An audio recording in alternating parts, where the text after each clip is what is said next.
Okay, guys, we will continue learning about matrices.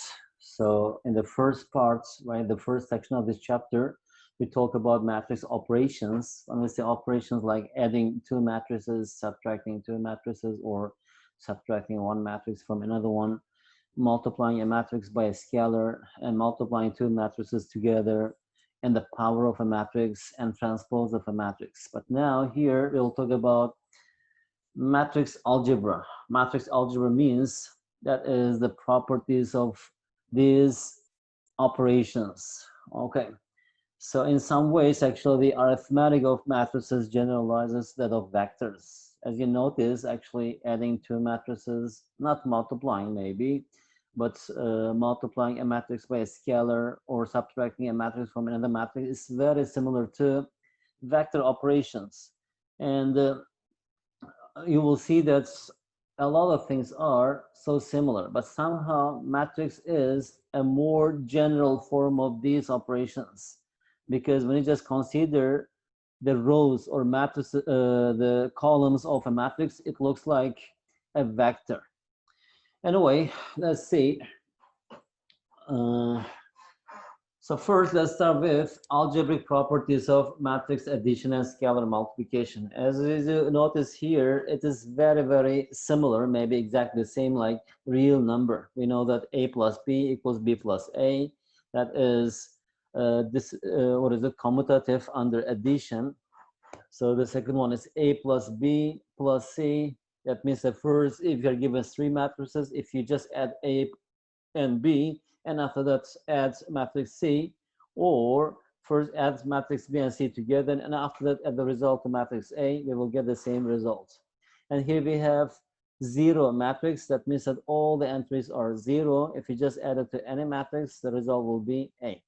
And A plus minus A, because minus A means here we have -1 times A. -1 times A means all the components or all the entries are multiplied by -1. And if you just add this is equal to 0. Okay, these are some properties of matrix addition, scalar multiplication. There's nothing difficult here. And also here we have another concept, that matrices have other operations such as matrix multiplication the vectors do not possess. We should not expect matrix multiplication to behave like multiplication of real numbers unless we can prove that it does. In fact, it does not. In this section, we summarize and prove some of the main properties of matrix operations and begin to develop an algebra of matrices. Anyway, here guys, as you remember in the first chapter, right, first we got introduced with vector concepts, and after that we learned about the properties of vectors and how they add, how to do some operation like dot product, and after that we talk about the linear combination of k vectors, right? And after that, and also we studied when a bunch of vectors are called linearly dependent or independent. Okay, and also the same thing goes for matrices here. Okay, so that means that, as here, if you remember, if you are talking about so here, if you're talking about, let's say in Rn, right, a bunch of vectors, let's say this v1 and v2, v3, blah blah blah, and vk, right? Well, actually we say that a bunch of vectors from here, maybe you just pick 2 vectors or 3 vectors or 4 vectors, we say that they are linearly dependent. So that means that if it is possible that if we can find, let's say if you're talking about k vectors, is it possible to find k real numbers or scalars? At least one is not equal to 0, where the linear combination is equal to 0. Is it possible? If it is so, then actually we define these vectors as linearly dependent vectors. Otherwise, they are linearly independent vectors. But when we talk about matrices now, we are considering matrices here. Here we have, instead of Rn, here we have a kind of folder, let's say, and here we have matrices. Let's say here we have A1 and A2 and A3 and A4 and blah, blah, blah. Continues. We have a lot of vectors here, maybe infinitely many. So when we just say that is a given number of vector matrices here, let's say maybe 3 vectors or 4 matrices or 5 matrices, are they linearly dependent or independent? Actually, we are just using the same concept. And later, when we talk about subspaces, you'll understand more and you'll have, how to say, you'll gain deeper intuition about these concepts. Because when things are linearly dependent, that means that we don't have to keep those dependent vectors in this set, okay? So we can just ignore this when we are constructing our system.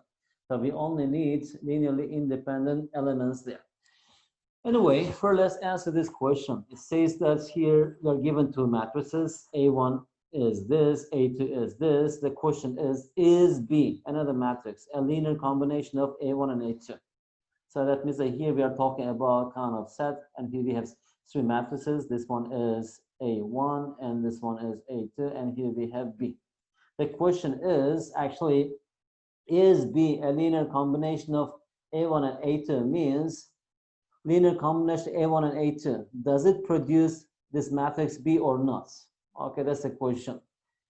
So to do this one, that means that actually, can we find, let's say, some scalars? Let's say it is A and B. These are scalars, all right, where A times this matrix A1 plus B times matrix A2, that is equal to B, right? That means if you just write here what we have here, A matrix A1 is 1, 2, negative 1, 1 plus matrix B, B times matrix A2, 0, 1, 2, 1. And on the right hand side, we have B, that is 2, 5, 0, 3. Okay. So can we find two numbers here so that linear combination of this, or is it two vectors, gives us this vector?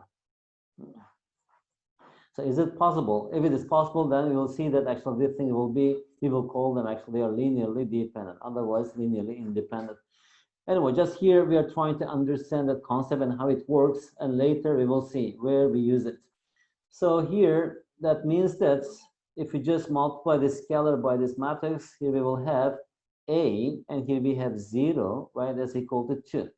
And actually, let me just write one more time. B, here we have A, here we have 2A, here we have negative A, here we have A.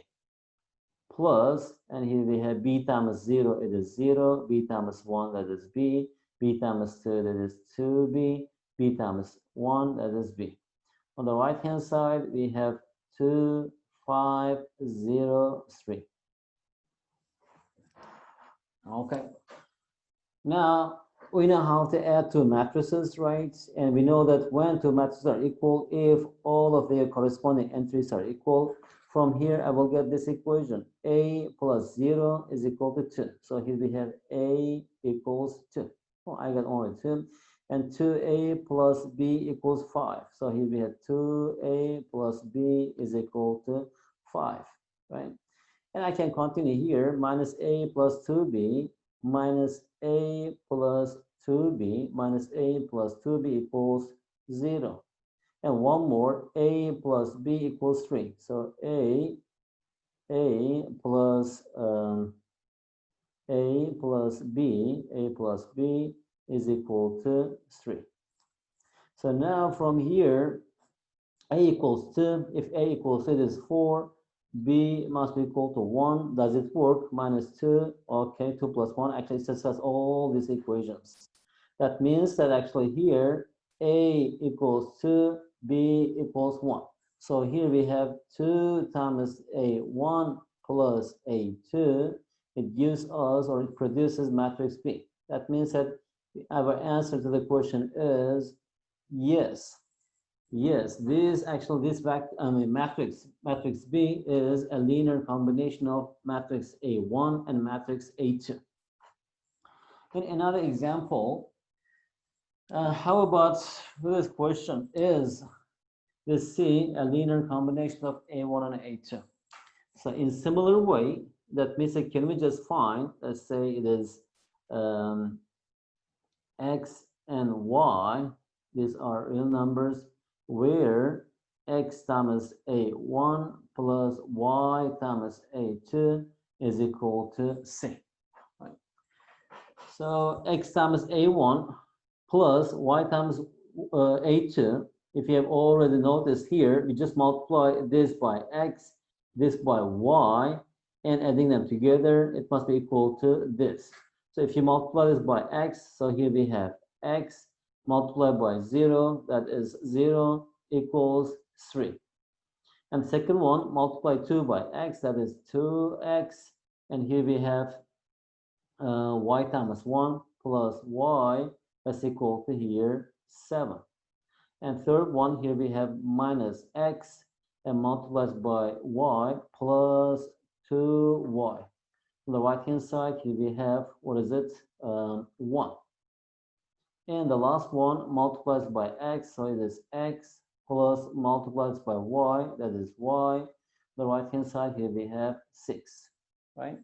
So if x equals 3, from here we will find y. If 2 times 3 is 6, 7 minus 6 equals 1. But if you substitute here, what is x? It is 3. What is y? Is equal to 1. 3 plus 1 equals 4. It's not equal to 6. That means that this when x equals 3 and 1, it's not satisfying. Actually, they are not satisfying all these equations here, right? That means that there is no way that we can find two scalars, that is x and y, so that x times a1 plus y times a2, it gives us c. So that means that our answer is no, actually. This matrix C is not a linear combination of a1 and a2. So we can define the span of a set of matrices to be the set of all linear combinations of the matrices. And also, actually, we studied this when we studied about vectors. Span of a vector. What do we mean? It means that all linear combinations of the vectors given in this set, right? A similar thing works for matrices. If you're given a matrices, for example, let's say A1, A2, let's say here C, AC, or just A1, A2, what we mean by span of A1 and A2? We mean all the linear combinations of these two matrices, where the C1, C2 is any real number. And how many real numbers we have for C1? Infinitely many. How about C2? Infinitely many, right? If you just consider all the possible linear combinations of these two matrices, you're just given a name that we call the span of A1 and A2. Okay.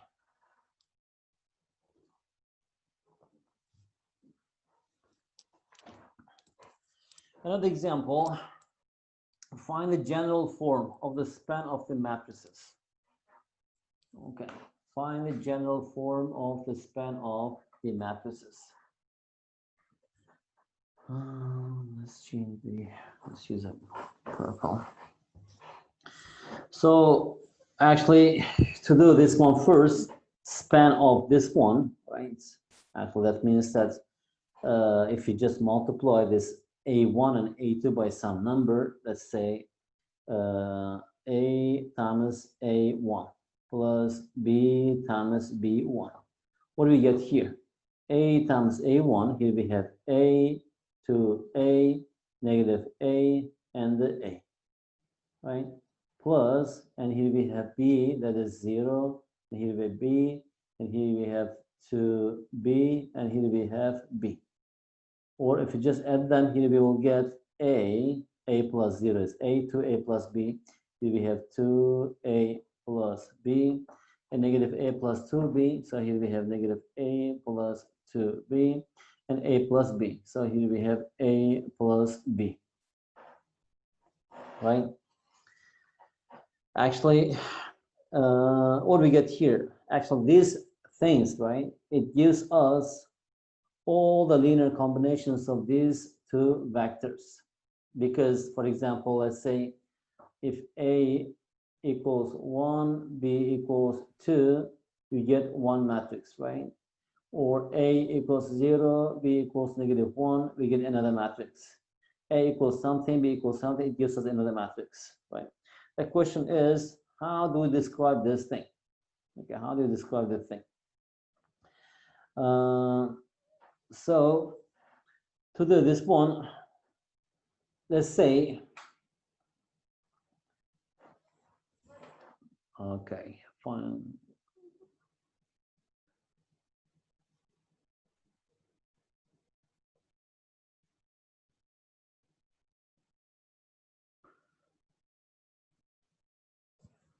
All right.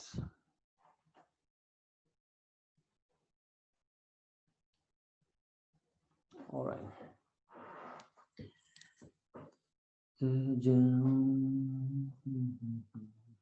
Okay.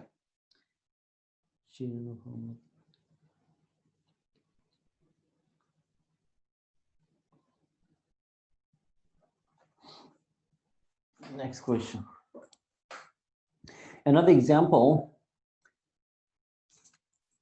find the general form of the span of the matrices.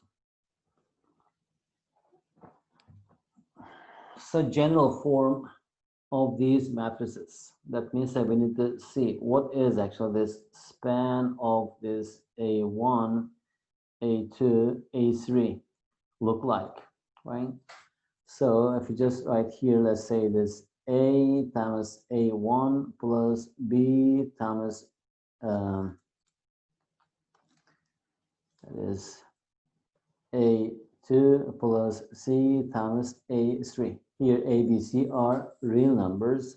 So here we will get what is A times A1. Here we have A0, 0, A plus B times A2. That is 0 minus B, B and 0 plus and C, that is 1. So here we have C and C, 0, C. Okay. So the general form of this span of this matrix, then it looks like A plus 0 plus C. So here we have A plus C and 0 plus negative B plus C. So here we have negative B plus C. So 0 plus B plus 0, and here we have B, and the A plus 0 plus C, and here we have A plus C.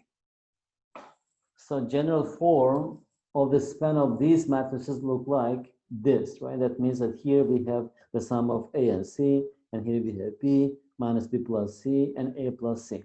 And this equation actually gives us an idea how these entries are related to each other, okay? For example, if you say that any vector, let's say, what kind of question we may have if you're given any matrix, let's say it is 1, 3, 5, 6, for example, okay? Let's say this one is matrix B, all right? And is it in the span of these matrices?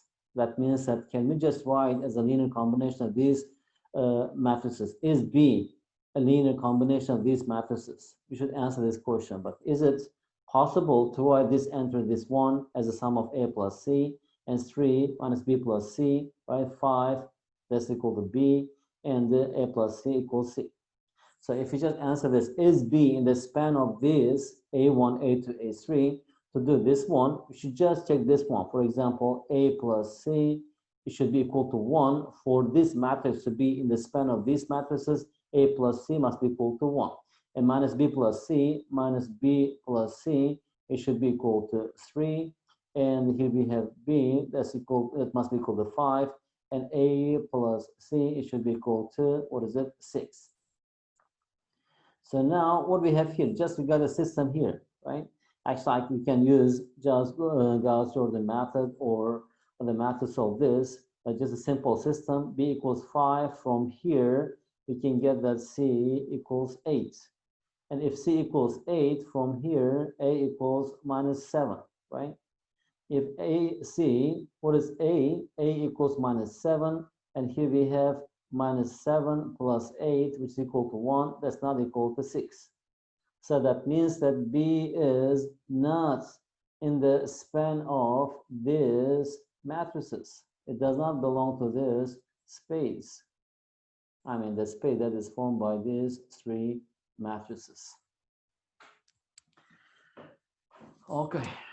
we say that matrices A1, A2, and AK of the same size are linearly independent if the only solution of the equation C1 times A1 plus C2 times A2 plus C dot dot dot plus CK times AK equals, here we have not zero vector, here we have zero matrix, right? It is exactly the same, right? In vectors, here instead of matrices we have vectors, and but here we have matrices. So is the trivial one, C1, C2, all if this equality is true when all these coefficients are zero, then we just say that these matrices are linearly independent. Okay, if we can find one solution, at least one of these coefficients is not equal to zero, then we say that these matrices are linearly dependent. It is exactly the same with the linearity relationship about vectors. Determine whether the given matrices are linearly independent. Okay, actually it is, I need more space, I think. Let me put this in the two.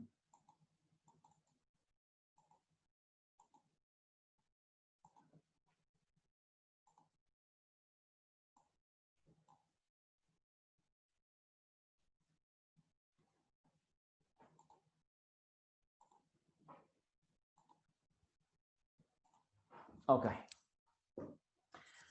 So determine whether the given matrices are linearly independent. Right. To be linearly independent, as you remember about vectors, right? Two vectors are linearly dependent. Actually, geometry description is, let's say we are given one vector and we are given another vector. They are linearly dependent if they are parallel. Parallel means if this one is, let's say, vector v, this one is vector u. If I can write this vector u as k times v. These are vectors actually. Okay. So when you just talk about only two, if one is a scalar multiple of another one, then actually they are linearly dependent. Otherwise, they are not linearly dependent. That is linearly independent. And also the same thing goes for the matrices. Let's see here we are given two matrices. How do you know that actually two matrices are linearly dependent or not? Is it possible to find the k where k times a1 is equal to a2? But if you just check this here, does it work or not? K times a1, here we have k, 2k, and minus k, and here we have k. And it must be equal to this 0, 1, 2, 1. So that means that the corresponding answer is k equals 0. From here, the first one, k equals 0. The second one, 2k equals 1. And minus k equals 2. And here we have k equals 1. Here, k equals 0. But here, k equals 1 over 2. And here we have contradiction. At the same time, k cannot assume two different values. That means that a1 and a2 are dot dot dot, since it's not possible, right? That means that a1 and a2 are linearly independent. They're not actually dependent on each other. They are independent matrices. Also, we don't have geometry description of these two matrices. This is how we determine actually if the two matrices are linearly dependent or independent. How about if you're given three matrices? You just directly use the definition of linearly independence. That means that is it possible to find some non-trivial, right? That x, y, and z. Not x, y, d. Let me just write x, y, z, double x, y. Okay, no problem. So let's say x, y, z, real numbers, right? So that at least one is not equal to 0, so that x times a1 plus x times a2 plus x times a3 is equal to 0 matrix. Or x, why did I write x? This one is Y. This one is Y. Oh, Z. Right. Actually, here we need to solve this system, right? And we have two possibilities. And let me just form a vector here, X, Y, Z, right? If this equals 0, then the given matrices are, what is it? Linearly independent. If is not equal to 0 vector, this is 0 vector, right?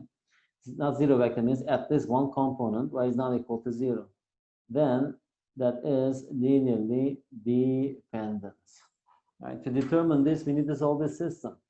Now, if you multiply this matrix A1 by X, what we have here? Here we have actually X 0, 0, 0, X 0, 0, 0, X plus, and multiply this by Y. Here we have 0, Y, Y, 0, 0, Y, and here we have 0, 0 plus, and then multiply H3 by Z. So here we have minus Z, 0, minus Z, 0, Z, 0, 0, 0, minus Z. On the right hand side, we have 0 matrix, that is 0, 0, 0, 0, 0, 0, 0, 0, 0. Again, actually, to answer this question, again, we are forced here to solve a system of linear equations, right? So that means that here we have X plus 0 plus minus Z. Now what we have here? Here we have X minus Z is equal to 0. Second one, 0 plus Y plus 0, right, is equal to 0. That means Y is equal to 0. So actually, Y equals 0 is here. All of this stuff is equal to 0. I can just ignore this. In general form, I mean, in general way, you should understand that when we answer this question here, we are forming a system of linear equations. And we should just have a look actually at is how, I mean, if it looks simple, we can just use any methods. If it looks a bit complicated, we need to form a matrix, augmented matrix, then using elementary row operations, we have to reduce this to reduce row echelon form, then we can solve it in that way. But now just, we need to answer this question. So Y is equal to 0 from the second one, right? We can just ignore the second matrix. So now what we have here then, X minus Z is equal to 0, right? Here we have, okay, 0 and 0 plus minus Z is equal to 0. Also from here, 0, from here, Z must be equal to 0. Then this forces that also X must be equal to 0. So the only solution is X equals 0, Y is equal to 0, Z is equal to 0. So it has trivial solution. That means all the solutions are 0. That means that these three matrices are dot, dot, dot, A1, A2, A3 are linearly independent or independent matrices.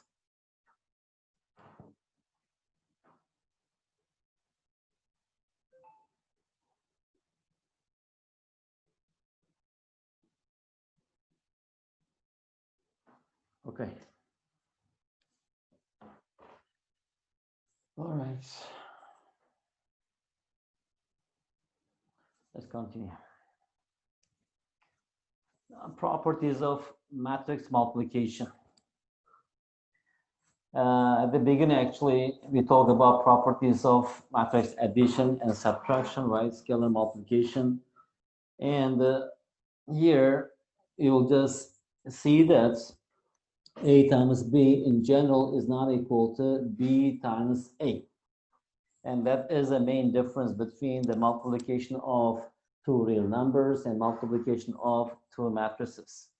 And just to actually understand this, let's just answer this question, and you will see that A times B in general is not equal to B times A. So consider the matrices. Part A. What is A times B? A times B equals A is 4, 8 minus 2 minus 4, and here we have 0, 1, 2, 1, which is equal to, okay, 4 times 0, 0, 8 times 2, it is 16. 1 times 4, 4, 1 times 8, 8, so it is 12.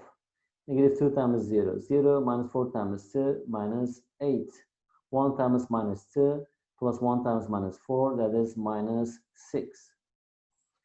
And how about question B? B times A. Now here we have 0, 1, 2, 1.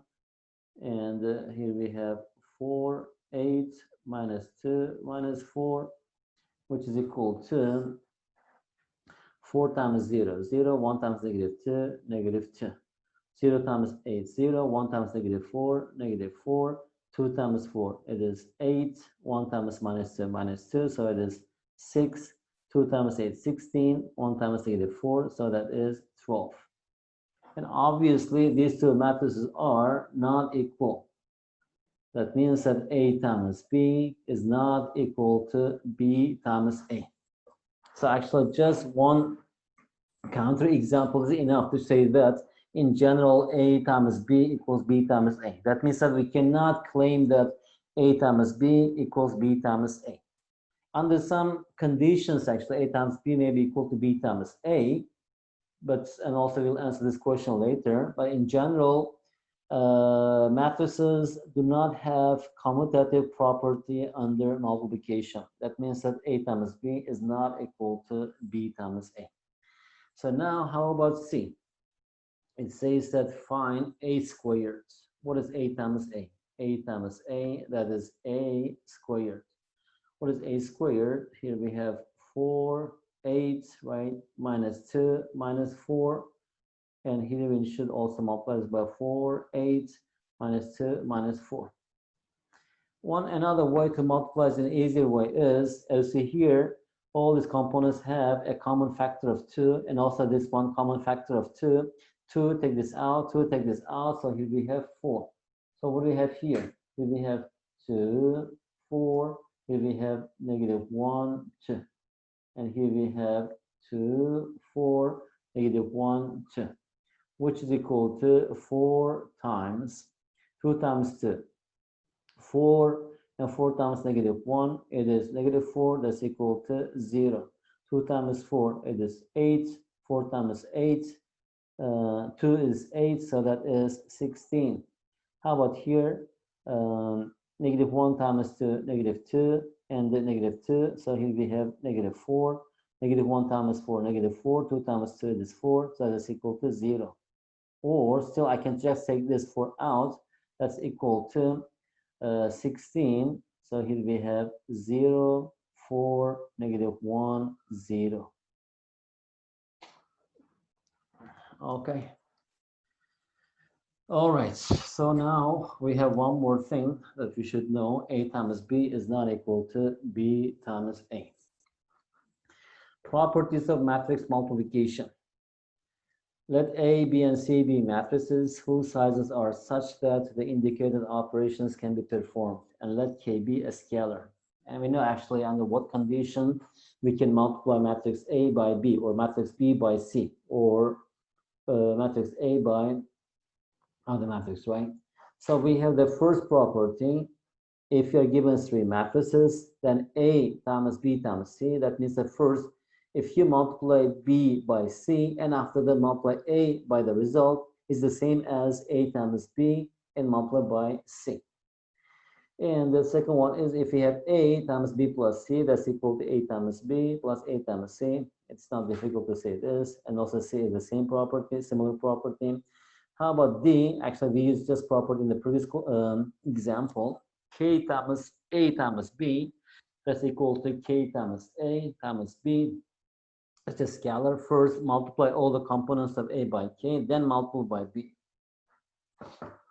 Or multiply all the entries of B by K, and after that multiply the result by A, the same thing. And also A, if you multiply identity matrix by A, that's equal to A. Or A times I, again, is the same thing. That's equal to I. It's like 1 in real number system. And I'll finish today's class with this example. If A and B are square matrices of the same size, is A plus B squared equals A squared plus 2AB plus B squared? That's the first question. And prove that for square matrices A and B, AB equals BA if and only if we have this equality. Find all matrices that commute with this, and find all matrices that commute with this. Okay. It takes quite a long time. Maybe in another video I can do these examples and share with you. Here we have 3 minutes left. Only I will do just A and finish today's class. In A, it says that if asking that if A and B are square matrices of the same size, is this equal to this? So let's see this: A plus B squared. Okay, you should not get confused with real numbers here. You should just use the definition. How did you define the square of a matrix? We define as this A squared is defined as A times A. So here we have A plus B squared. That is A plus B times A plus B, right? Using the property, that means that here we have something like this: A times A plus B times A plus B. And here we have A times A, that is A squared, and A times B, that is AB. And how about here, B times A, that is BA, and B times B, that is B squared. And we have just proved that A times B is not equal to B times A. So that means that that is not equal to A squared plus 2AB plus B squared. Okay. So now the second one, it says that prove that for square matrices is equal to this if and only if. Okay. So now in B, so if and only if, you're saying that if and only if. Now I assume that AB is equal to BA. Now from here I have to show that this thing is equal to this. So A minus B times A plus B, right? A times A squared, A times B plus AB minus B times A minus BA. Again, actually B times A, I cannot write it as A times B. And B times B, here we have minus B squared. And since we assume that A times B equals B times A, so this thing is equal to 0. That's equal to A squared minus B squared. Okay. And also in the converse will be true. You should just move from this step towards this step. Okay. Guys, that much is enough. Today is, what is it, September 8th. I think you will have quiz 2 a bit later. So now you will have midterm. Okay. When will you have midterm? As you know, you'll have midterm next week from chapter 1 and 2. Okay. Thank you very much. See you tomorrow. Bye-bye.